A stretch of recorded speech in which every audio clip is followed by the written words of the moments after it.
You're listening to a Token Nerd Network podcast. 3, 2, 1.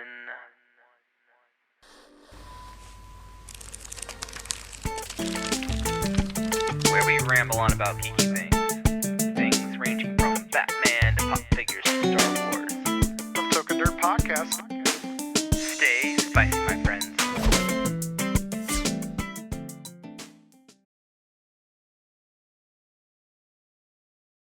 Hey everybody, welcome to Token Nerd Podcast, where we ramble on about geeky things ranging from Batman to pop figures to Star Wars. I'm Anthony Pettiford. And I'm Addison Lee. All right, here we are, episode 41. We have a couple of things to jump through. We decided to get in early this Sunday evening. A bunch of trailers dropped over the weekend, including Friday. So we have a ton of different things to talk about, but the three that really stood out to me were obviously the Power Rangers, the second Power Ranger trailer, the second Wolverine trailer, and this was the red band version that I saw. And finally, we have Colossal, which we'll talk about. But for the sake of not having Travis here with us, I'm going to hold off on talking about the Power Ranger trailer, and then he and I will discuss it since we've been doing this whole thing since we talked about like it getting the writer, director. So we've been following it since the beginning, so it's only fair that me and him talk about it. So you and I will just talk about Logan and Colossal. But before we get to that, let's mention a couple of little things going around in the comic ether. First of all being Shazam. So that is Captain Marvel and Black Adam, which is, Dwayne "The Rock" Johnson was cast as Black Adam like 2 years ago, 2 or 3, something like that. Yeah. Like he was. Did we know about him? No, I was gonna say we knew about him before we knew about Batman. No, we didn't. That's not. No, we did. He's been teasing Black Adam for since like a few years, even before he was cast. Okay. Before he was cast, so it was like it's been a long process. Yeah. Well, I guess last week they were throwing up names like who could possibly be writing the script. Because originally the Fawcett City, and that's where Captain Marvel, but they're calling him Shazam now. So that was the original title of the comic, was Shazam, right? Yeah. Okay. I believe so. But he was from Fawcett City and originally from Fawcett Comics, and then DC got the rights to Fawcett Comics and then just turned him into like a guy from Fawcett City. Yeah. But his universe was supposed to exist in the Marvel universe, but at the same time wasn't in it. DC. I said Marvel, sorry, DC universe. I think that way it was so that they could have this fun, great universe, and no matter what DC did to screw it up with Man of Steel, Batman v Superman, Suicide Squad, and whatever's to come, they could still have a fun, energized movie. Because for a while they brought it back and said, "Hey, look, The Rock is Black Adam, and he's he's leading it." So we have Ben Affleck, mm-hmm. who is he got an Oscar for writing Argo, right? No, he got best picture. Best picture. Since he was a producer, he accepted the award. Okay, but we have Ben Affleck, who has directed movies and all that. Mm-hmm. We have Jeremy Irons in it. Henry Cavill for all he's worth. Gal Gadot, whatever you want to call it. But right now we're at a point where we're like, hey, The Rock's in our movie, so still give it a chance. Like, our universe is still here. We have The Rock. So somehow The Rock became their poster child for don't give up hope on us. We still have The Rock. I think that was kind of funny that he is the thing that's supposed to hold it together or bring more people into the seats. No, I don't even think it was that, because he's was The Rock. Well, he's been in the role for Black Adam, longer than this whole DC thing has been. Yeah, but he wasn't supposed to really cross over with the universe. They were going to keep him separate for the most part. Well, that's when, because I think a year or two ago they announced that it was going to be through a New Line, which is just like a sub production company from Warner Brothers. Which I was kind of hoping what it was going to be was, because I know even though everyone wants to complain about Disney and Fox and Sony owning all these different properties, the one cool thing about that is that you can probably get more movies per year. Mm-hmm. I mean, even though now Disney is doing 3 movies a year, like what was last year we got, or no, the year before we had like two Fox movies, one Sony movie, and two Disney movies. Mhm. So, and that's kind of what I was hoping, so that New Line could do their movies, and Warner Brothers can do their movies, so we can get more DC movies a year. But now now they're saying that Shazam and Black Adam are now a part of this DC cinematic universe, but kind of not. I don't know. Yeah, I thought it was a really good idea to keep it separate, but now they're just grasping for straws. And like we talked about last week, did we talk about the Ben Affleck thing? Yeah, we A talked little about Ben bit. Affleck last week. And how he just was tired of people asking him constantly, and I feel like that's all we're getting in the news is, you know, oh, Ben Affleck is not going to write it. The script's bad. And DC to save face is now saying, don't worry, we have, Black Adam. Because I guess at Christmas they posted a picture of The Rock and Henry Cavill having tea and coffee or something. Yeah. And it was Black Adam versus Superman themed. People were excited about it. But, that's just something that's out there right now. And so the whole point of this conversation was that they have found a writer, and that is Henry Gayden. He did Earth to Echo. So he'll be writing the script. And I guess that started on Friday that this was announced. He confirmed this on his Twitter account by telling people that, yep, he's going to be writing it. He has done a couple other short films, Ham Sandwich, Zombie Roadkill. He's also was an assistant on the Spider-Man 3. That was great, right? But people will change. So currently, Shazam is... Well, also, don't forget the guy who's running all of, what's it called? CW Disney or CW DC. He wrote Green Lantern, so That's true. yeah. Um, And Kevin Feige was on. He's listed as producer for Hulk, oh, the bad early one. early 2000s Hulk. Wow.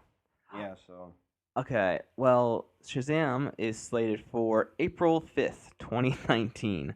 So we've got a little bit of time. it's the way they're kind of putting up this movie was kind of like how Marvel was doing Ant-Man, where they're kind of hyping up a movie that isn't that really big for the Yeah. universe if you really think about it. Because yeah, Shazam's a fun character and Black Adam's a complex villain. But right now they're pushing but for it's- Black Adam, not Shazam. We have no idea who Shazam would be. Well, now there's supposed to be like rumors that Shazam and Black Adam are getting their own movies, which I'm kind of. Yeah, I mean, but- honestly, I want one or the other. I don't mind if they want to make Black Adam the character yeah. and no Shazam. I'm actually okay with that because I was again, hoping that they do Shazam- the same person. I know it sounds cheesy, but if Black Adam, like when they said Shazam and they became the God forms, The Rock was The Rock the who played God form everyone. of both of them. So one of them was bald, one of them had hair and a which red would be suit. cool. And well, then you get into the weird. One of them is going to be CGI while the other one's Yeah. real. But and here's the then, thing I or want. you could just do it like I the Parent want Trap. him to just be in a cloth suit. I don't want him to have armor because he is the power of gods. So Yeah. he doesn't need armor like Superman or Batman and Wonder Woman do, and Aquaman. I want him to just, and for some reason, the Flash. I want him to just Well, be. the Flash kind of makes sense. No, it doesn't. So okay, we're gonna do this. I didn't want to waste all of our time on this topic, but so are you saying he wears armor because he runs really fast? Well, when you're traveling through the Speed Force, Okay, we're not talking No. about the Speed Force. that's the source of all his powers. The Speed Force. Yeah, but he's not constantly traveling through it. Well, no. Well, he's gaining power from it. Okay, but in that sense, it's what do they call it? It's oh shoot, there was a word for it. The Speed Force like gives you it's oh my gosh, it's like a resistance to friction and stuff like that. Like it protects you and those around you. The Speed Force envelops you, and then that's why you're not snapping necks as you touch people or run with them. And it's a comic book. But aside from that, if they're gonna give him armor, then cover his whole face. Because it doesn't make sense to be armored everywhere except for not like, and then have your mouth exposed. Or the fact that he has armor in joint places, but like not joint places. It's armored except for his joint places. It's like it looks like he has a black suit on, and Well, then on top we of his haven't red had a armor. chance to really see it work. We saw a small clip of it in the Justice League trailer and a little bit in Suicide Squad. So we don't know exactly how it's gonna work. Okay, I'm just saying, not a fan of it. I know. I just want Shazam to not be in armor. I want it to look like. I mean, I'm not saying it couldn't be like leathery, but I don't want it to be armor. But let's drop this topic because I mean we're gonna hear a lot about all they've done. Finally, is they casted their one of their main actors 2 years ago at least, and then we have they just got a writer for it, so we'll see where we go from there. The next topic we have is, and I just saw this. So I'm not exactly fluent with this news, but I guess David Ayer posted a letter to the fans about Suicide Squad. So Suicide Squad up to this point has brought in, I think last it checked, or last the site was updated, 745.6 million in the worldwide box office, and that puts it as the 10th highest grossing superhero film. Yeah, it's the highest grossing. Sorry guys, let me take a look again. 10th highest grossing film and 4th highest grossing superhero movie. Wow, really? Wow, I didn't think it was gonna be in the top 10. But I guess at this point, all these big movies are gonna keep replacing each other because we're all wrapped up in the hype. Yeah. Because there's a good chance that Power Rangers might be up there because so many people are gonna go see it. Hopefully. Oh, well, yeah, and that's a different podcast. So we'll talk about that one later. But so he wrote that. So basically, David Ayer is going to go on to do the Harley Quinn spinoff titled Gotham Sirens. So I'm not. Oh, sorry, I'm not thrilled for a Harley Quinn solo film. Neither am I. I don't think the character they gave us, though people loved her. I'm not saying she was bad. Okay, I'm not saying she was bad, but I'm not saying she was someone that was strong enough to carry a movie. I don't think the character in general is strong enough to carry a movie. Even with all these, throwing in all these different female characters, and that's not the issue. It's just that I feel like Harley Quinn in general is just not that interesting of a character. I mean, I know everyone's just going to throw, but Deadpool was lightning in a bottle. No, which I'm honestly going to think. I don't think Deadpool 2 is going to be as. It won't be what Deadpool 1 was. No. But what I'm trying to say is this Harley Quinn, the one that Margot Robbie brought to screen, I don't think is strong enough. I've read some of the new Harley Quinn comics where, yes, I think she definitely could carry a comic on her own. That's a comic.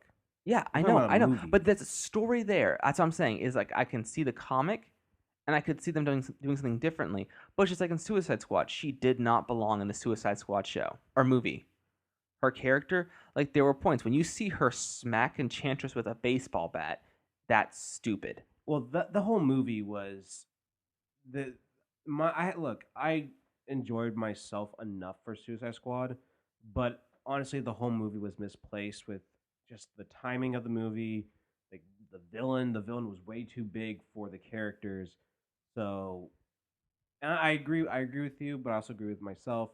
Like, yes, Harley Quinn in the movie that they presented us is not enough for a movie. I still think Harley Quinn in general is just not enough for a movie. Like, and it's not because she's a female superhero. If you actually look at a lot of female characters, a lot of them just don't. There's just not enough for these characters to have their own movies. Too many. The big issue is that there are too many female characters that rely on either a male character or a team. Like the female characters in the X-Men. I love Storm, I love Rogue, I love Jean Grey, but I don't want to see a solo movie of those three. I want them in a good X-Men movie. Same thing with Batgirl. Like Batgirl's cool, but a whole movie.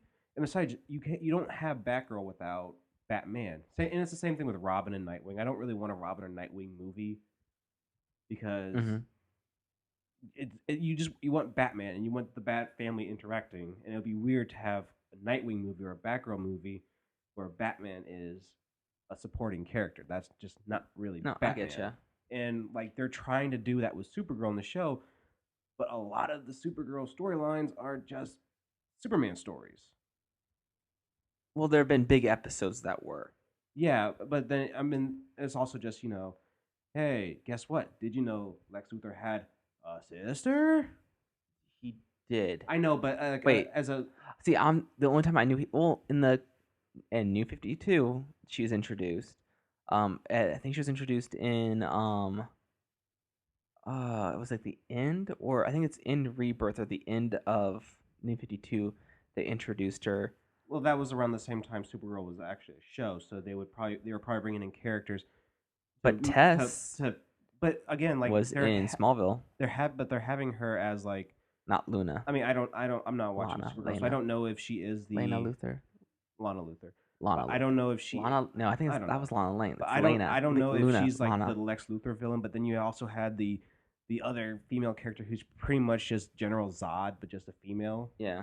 So it's just like they're kind of just on the coattails of Superman, which is not like I'm enjoying. Lena. It's Lena Luthor. Okay. I had to look it up.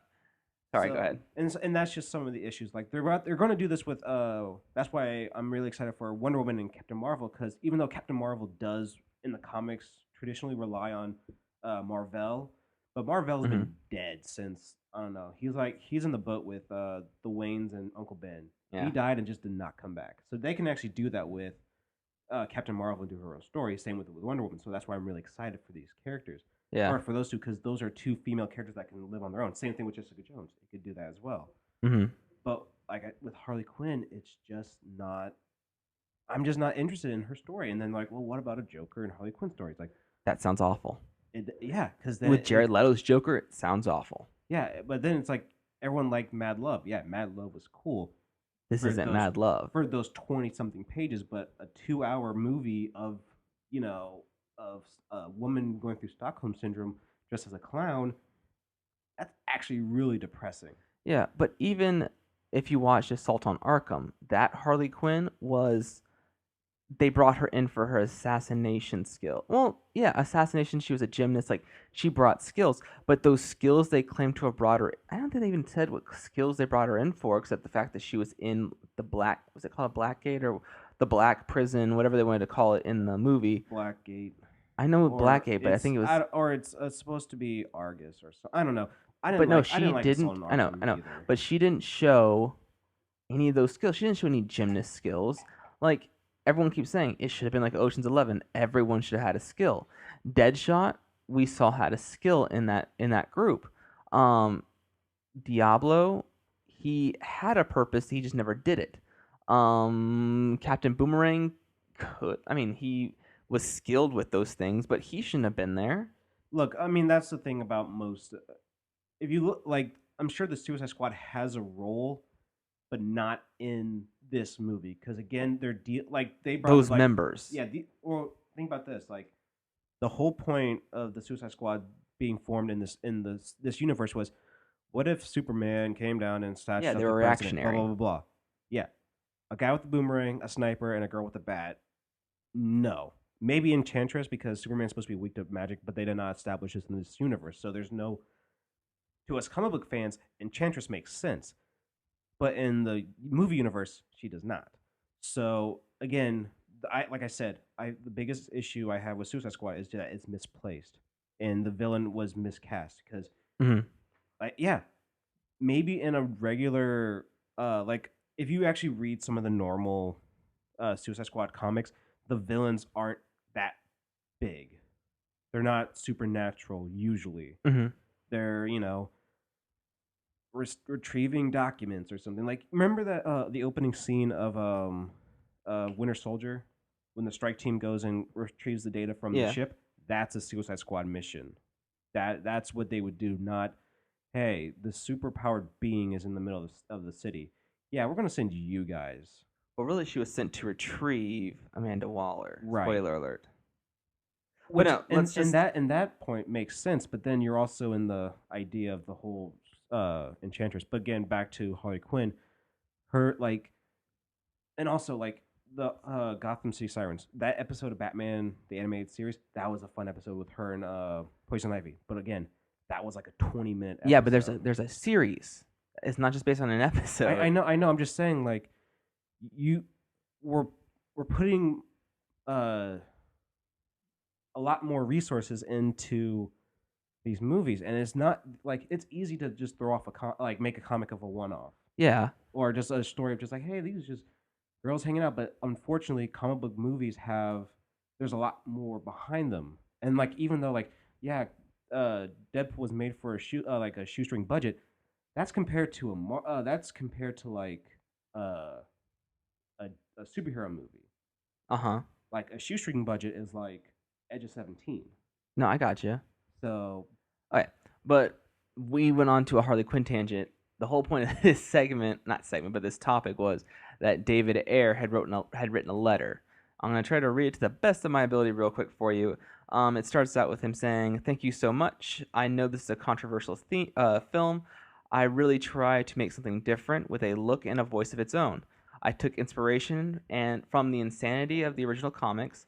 Making a movie is a journey, not a straight line. I learned so much. People want what they want, and everyone has a personal vision of how each character should look, walk, and talk. If you set out to make a mass appeal movie, it's easy to end up with vanilla, but I went for it. And I know Squad has its flaws. Hell, the world knows it. Nothing hurts more than to pick up a newspaper and see a couple years of your blood, sweat, and tears ripped to shreds. The hate game is strong out there. The movie was wildly successful commercially, and the world got introduced to some very cool characters in the DC universe. And that success is due exactly to the wonder and power of DC, of its characters.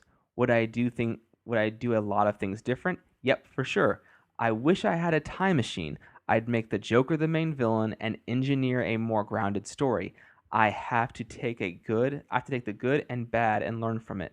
I love making movies and I love DC. I'm a high school dropout and I used to paint houses for a living. I'm lucky to have the job I have.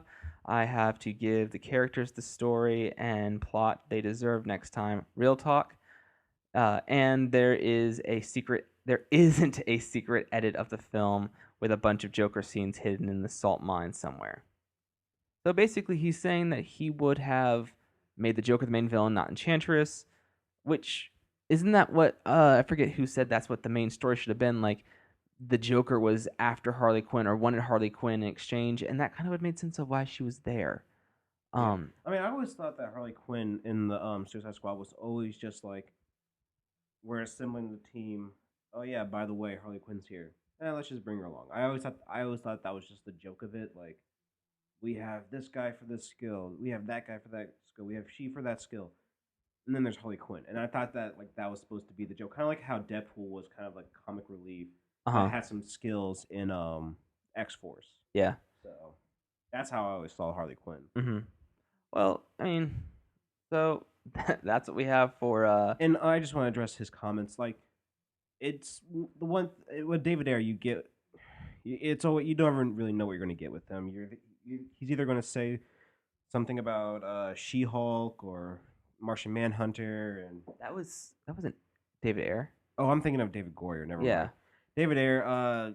Yeah. So he did Kevin Smith's favorite movie, Fury. Fury. Yeah. And what's the movie with Jake Gyllenhaal? The police movie. The not the Late Shift. No. Oh shoot! It was the one when they were like getting ready to jump into like gang fire at one point. Yeah, it was him and End of Watch. Yep, that's it. So it's kind of cool that he's able to come out and say what and again, this is a learning experience, even though it's a very expensive learning experience. End of Watch, yeah. Yeah, a very expensive learning experience, but nonetheless, the movie was still successful. I still think that DC can be, can still work.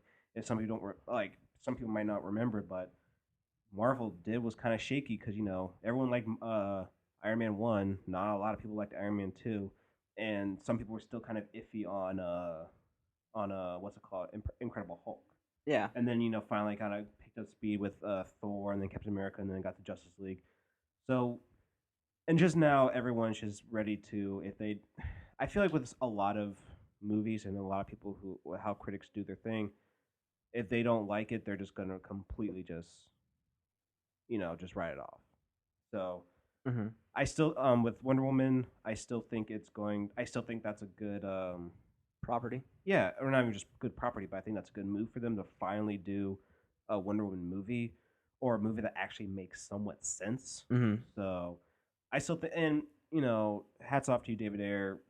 Don't do this Harley Quinn Siren movie, but Still good gonna luck. do it. I know, but still, it's just my personal opinion. Yeah. All right. So that's some DC stuff right there. Let's go across the pond to Marvel. This really isn't news. There are no facts in this, or not facts. This is all just complaining. Basically, so we know for a fact that we are not having Inhumans as a movie in the Marvel Cinematic Universe. Makes sense. Instead, they're going to have a TV series called The Inhumans, where we're Makes going to more follow the sense. Inhuman royal family, Black Bolt, Medusa. That's all I know from the Inhumans. What's the But Lockjaw? Lockjaw, yeah. But no, so it makes sense. There are a lot of characters in the Inhumans universe and story. So yeah, I think it would be best as a TV series or heck a Netflix series since we did so well there. But Kevin Feige really, decided that he was against it, and it didn't fit into his overall universe. Plus, Agents of Shield really introduced them already, so you'd have to be, very familiar with the Inhumans to understand it, because there were groups on Earth of Inhumans. Um, Quake, who Sky, then who became Daisy, her mom was the leader of an Inhuman like colony or sanctuary, yeah. And so we kind of thought that they were going to be the Inhuman royal family. So it's just kind of strange that I think it belongs in TV because you can at least connect better versus people who saw the movies and were like, I don't really want to watch the TV show. Yeah. But so with that being said, everyone's favorite commentator, Vin Diesel, came out to say, But I just want to say something real quick about that. yes. So, if some people may not know this, one of the people who really, really wanted Inhumans property was David Perlmutter, and he Yep. runs the like DC Marvel TV now, but he was kind of like because in the way Disney works, you have Bob Iger who runs everything. He is king over there. As much as we want to give a lot of props to Kevin Feige for doing what he's doing, it's Bob Iger. He's the one who bought Marvel. He's the one who bought Lucasfilm. He runs everything. So between him and Kevin Feige was David Perlmutter, and Perlmutter, from what I've heard, is a very stingy person. Like apparently, like when Marvel would have their screen or premieres for just like critics, it was almost like everyone got one Coke and everyone's eating everyone's eating out of one bowl of chips, and that's it. Where Kevin Feige wants to shower people. He wants to have large budgets on films. Where Perlmutter's like, no, let's see how far we get before we start asking for more money. And so that's where the struggle was, and they hate each other. Perlmutter and Feige, they hate each other. But Perlmutter really wanted Inhumans. So when Perlmutter, or I think it was like last year, where Kevin Feige, finally had the power to, he doesn't have to go to Perlmutter anymore. He could go straight to Bob Iger and ask him for whatever he wants. So now Perlmutter runs Marvel TV, and since Kevin Feige now has full control of the movie universe, he kicked Inhumans out, mostly out of spite to Perlmutter. So now that's why. Well, we don't know if strictly from spite, but it sounds like spite because he said it has nothing to do with his plan, saying Perlmutter has nothing to do with my plans. So that's why we're seeing a bigger push of Inhumans on TV, where Perlmutter has more control. Yeah. So, along with just a little backstory. Thank you. Along with Perlmutter, though, there is another person who's very unhappy, and that is Guardian of the Galaxy star, I guess you'd call him, Vin Diesel, who voices Groot. So all those, I am Groot. No, he sounds different. But anyway, he came out because he campaigned himself as someone who should be Black Bolt. Now, here's something funny about the two characters. So Groot says, I am Groot. That's his only lines. Black Bolt says nothing, because Black Bolt is the king of the Inhumans, and his power is that his voice, he has a powerful voice. So if he whispers It's like he could like Destroy a mountain. destroy a mountain, and if he yells, he could split a planet. Yeah. And so you would have two characters that don't really talk. Very cheap. And so he came out to say that yes, this was a huge mistake. Marvel is making a gigantic mistake not doing Inhumans as a movie. There's so many chances that they're missing out on. And that's as far really as he went. He just made sure that he was vocal that he thought this was a terrible idea. It really needed they deserved a movie, and I don't think they did. He just is trying to get himself more roles. He has a ton of franchises. But, okay, let's see. His quote was, "I don't think Marvel should abandon their opportunity to make a film out of it. I think it could be a huge, huge saga, and if I had more time, I would go over to Marvel and have that very conversation. But I think it would be a big mistake for Marvel to abandon their ambitions." Basically, he's wrong. Inhumans should be a TV show on ABC Or Netflix. or Netflix. More so, I would say Netflix, but it's going to go to ABC.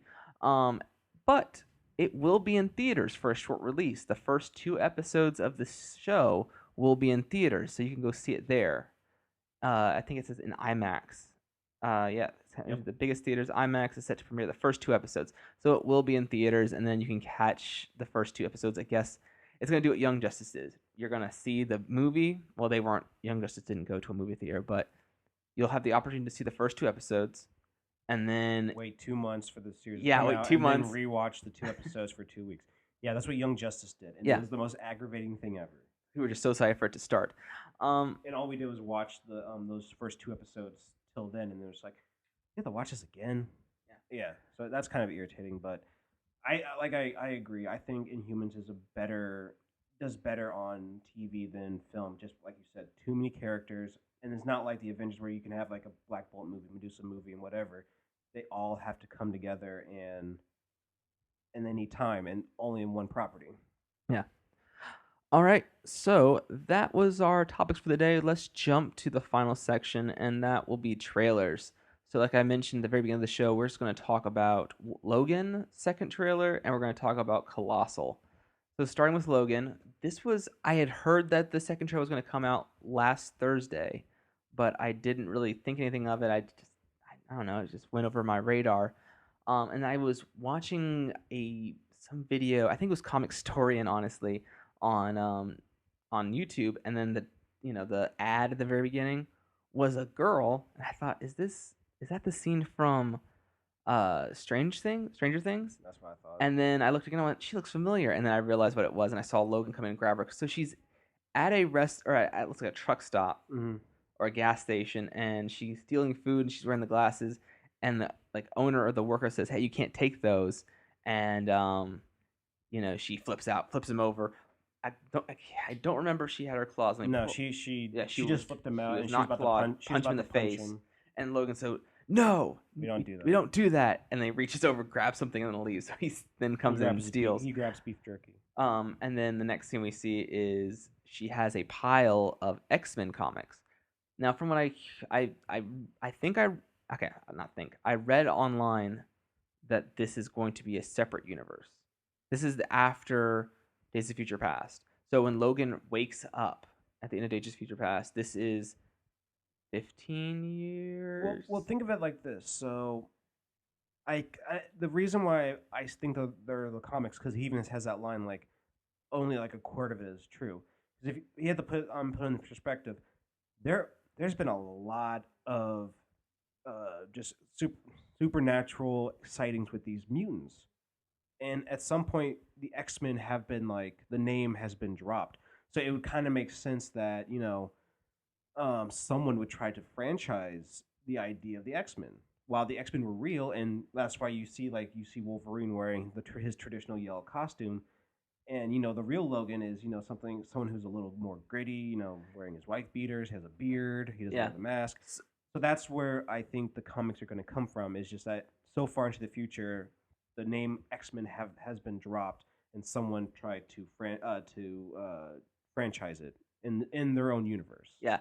So answer me this: do you think that this is an alternate universe, and so these comics, not that they're all linked, but in the new timeline that we're working with, that has Cyclops and all of them that we're watching, So Days of Future Past starts. See, I'm confused by how this will work, but in my mind, if Days of Future Past, when Logan wakes up, it's not the it's not what we're what is not what led to Apocalypse, right? This is just corrected the timeline that Logan was from. So Jean didn't die and all that jazz. Right. Um, but the universe they're forming where they fought Apocalypse is completely separate on another trajectory. So that timeline split from the one that we're going to see Logan in. And so what he's reading in a comic, we could see a future episode where a rogue character actually falls into a canyon or off a ledge, and Logan in that costume saves her. Like what we're seeing could be storyboard clips from a future X-Men movie. Okay, I know I that don't know was a about stretch. that. That was a stretch. I just think that this is just a movie that they want to do as a because they can't do Old Man Logan. They just can't because they don't have the characters and there's just too much going on in the story for just a 2-hour movie. This is just the closest thing they could do for an Old Man Logan, and it's a good outing for Hugh Jackman as Wolverine because this is his last movie. They say. And I want to say, if I could title a trailer, Mm-hmm.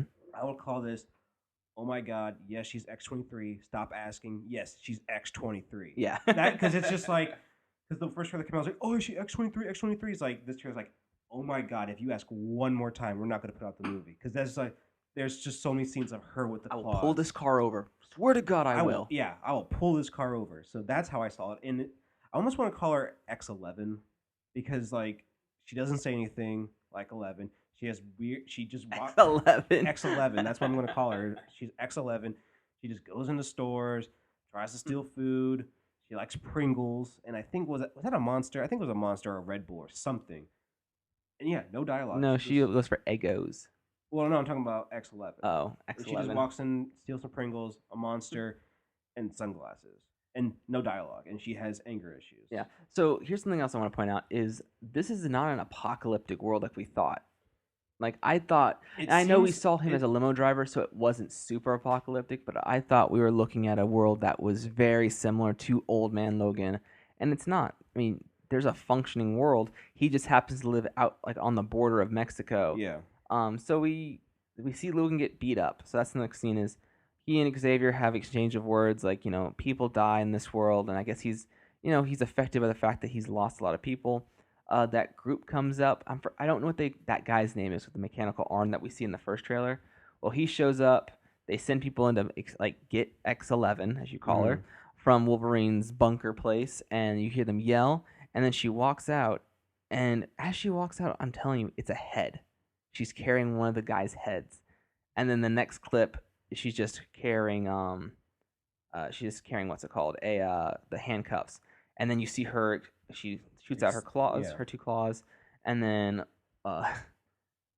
Logan, throws out the F-bomb, and the 2 of them, like they go after her. They beat people up, and then they drive off, and they get away, and then there's a lot of commentary. You hear Patrick Stewart talk, and it's obvious that Xavier dies eventually. And Abby pointed something out. She said we're seeing Xavier in a different light because the last one he was like decrepit, and this one he's very more active. I think it's because it bothered so many people to see Patrick Stewart in that state. I think he's still very decrepit. But he was very more. Well, it's just because he has dementia, and in this he's very much there, whereas in the first trailer he wasn't. Well, if you think about, there's not a lot of scenes in this one of him because you see him in the car, which you saw in the first trailer. You saw him at the table.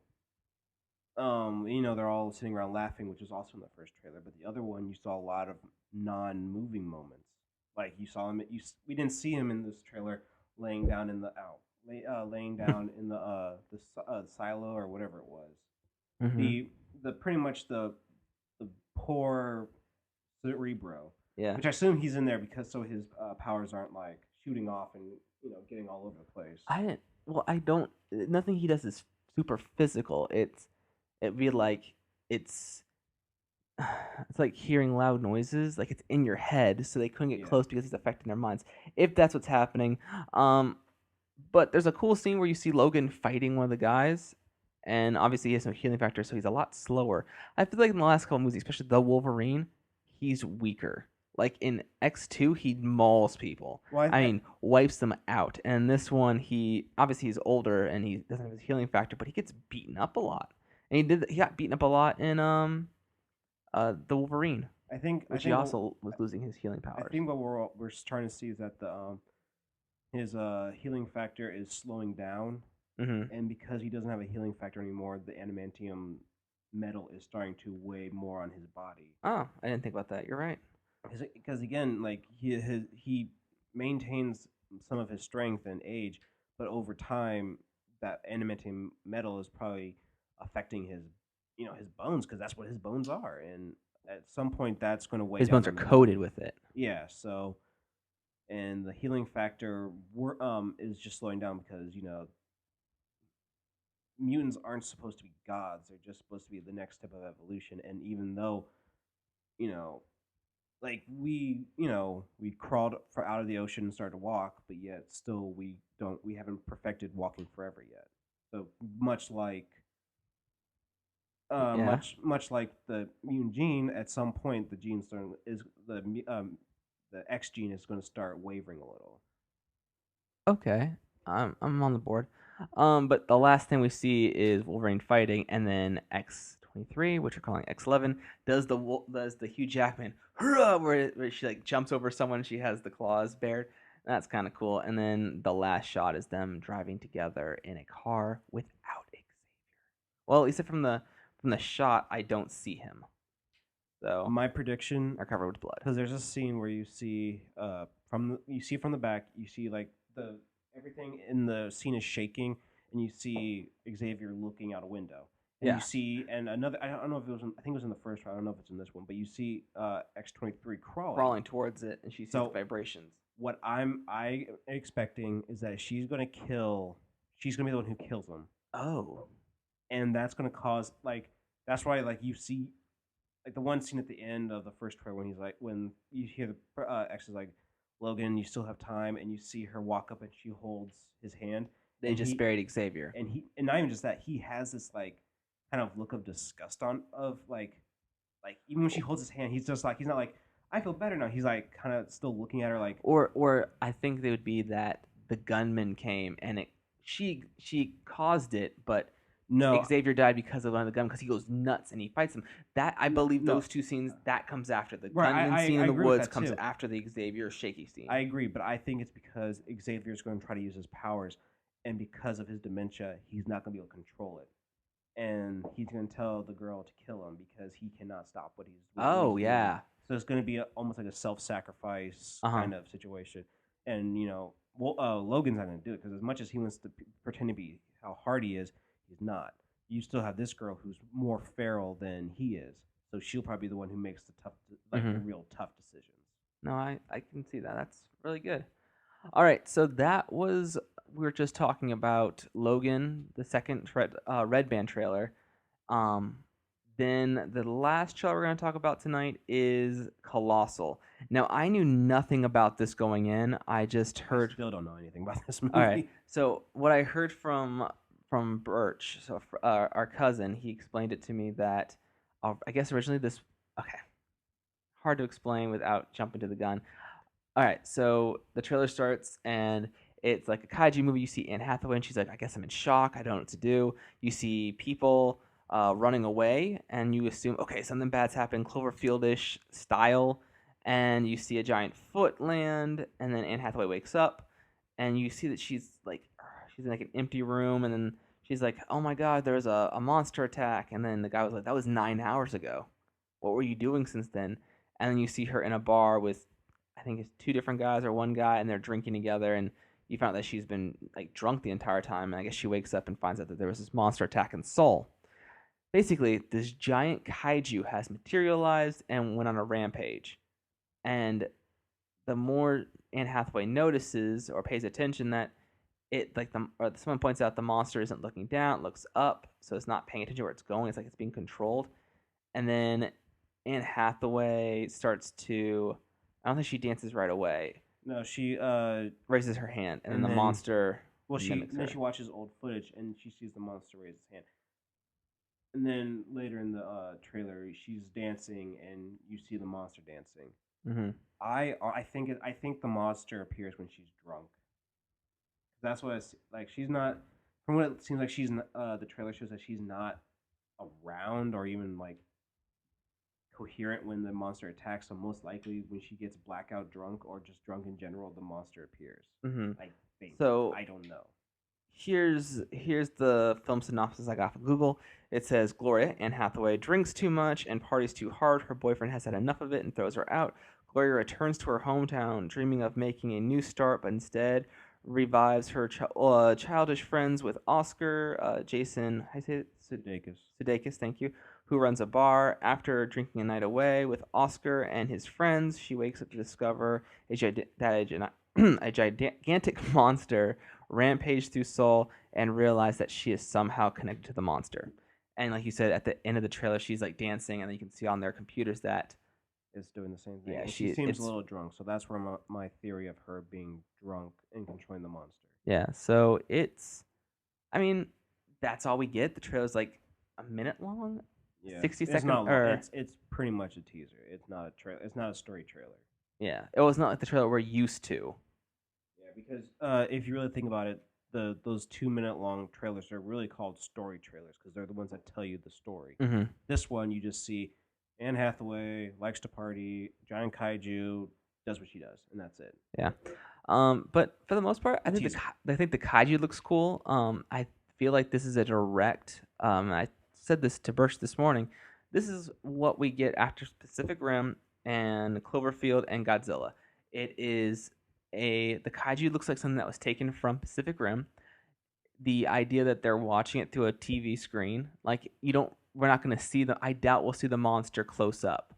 The most that we'll get of it is going to be off of a TV screen or some kind of recording, which that's what Godzilla really did, and that's what Cloverfield did. Yeah. And then there's this whole backstory how it's connected, and then how is she going to find a way to control the monster? And there's probably going to be the whole montage of her doing silly things with this creature, like. And then we're gonna find out that her ex-boyfriend controls his own kaiju, and then they're gonna have a drunk fight. That would be really cool. Or the government builds a giant anti-Pacific Rim like mech, and they have to fight it somehow and to save. I don't know. I wouldn't be surprised. There's a lot of things.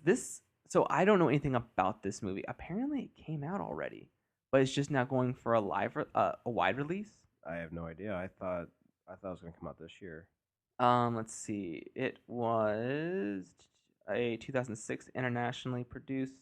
It probably came out during a lot of those film festivals. Yeah. And so it's not exactly. So it's not against wide release, but I mean, it looks cool. It has my interest for the most part. Yeah, I'm interested, but that's as far as it. I'm more skeptical than I am interested, mostly just because I'm kind of tired of this like, oh yeah, we have this certain genre that's always so serious, and now we're gonna have one that's kind of a joke. And it's like, that's cool, but now we're gonna get Pacific Rim 2, Kong Skull Island, Godzilla 2, and then like Godzilla versus King Kong. Godzilla King of the Monsters. Right. Bum, bum, bum. So it's just gonna be this movie, and I know it's an indie kaiju, and maybe it'll be funny. Maybe it'll be the best movie of 2017. It looks I good. don't know. So I'm skeptical, but I'm interested enough that I will go see this at some point. Mm-hmm. Like I said, I liked it. It looked interesting. We'll see where it goes. But that's all I've seen so far. So that's as far as I can pass my judgment. But folks, thanks for joining us today, or for this podcast. We appreciate you guys listening to us. If you have any comments or any thoughts of your own, please comment on our YouTube channel. Check us out on Facebook, Instagram, and Twitter. Facebook is TokenNerd00. Instagram and Twitter are Token_nerd. You can also check out for Travis. He does the UVD Weekly Wrap-Up, and he normally co-hosts with me for this podcast. And you can check out his... I'm sorry, I just got lost in my own thought. You can check out his Instagram, and that is at Urban Vinyl Daily. Also, Addison Lee, who was our co-host today. You can check him out at Real Film Geeks, and he also has a podcast called The Real Film Geeks, which is also located on our channel. You can check us out, the audio version, on Podbean and iTunes. If you just look up Token Nerd or the Token Nerd Network, you'll find us. But yeah, that's pretty much where we're at. We've got a ton of stuff going on right now. We keep joking that we're going to get that fourth podcast up, because we currently have Token Nerd Podcast, we have the UVD Weekly Wrap Up, and we have the Real Film Geeks. So there's a chance we'll have something new coming along by the end of the year. So by the end of 2017. But who knows? Crazier things have happened, right? Yep. Yeah, look at our political system. All right, folks. Well, thanks for listening. As always, I'm Anthony. I'm Addison. Stay spicy, my friends.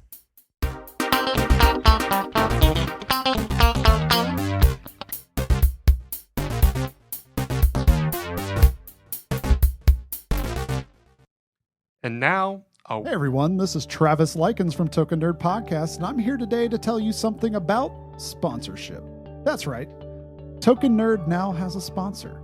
The fine folks at TenaciousToys.com, your source for designer toys, pop vinyl, original art, and more, are now our sponsor. And guess what? As a part of that, you can get 10% off your next order at TenaciousToys.com by entering the code TOKEN10 at checkout. That's right, 10% off. And not only are they giving you this code, they're also going to be sponsoring many of our Token Nerd giveaways in the next coming months. So make sure to follow us at Token_Nerd on Instagram to catch our latest giveaways.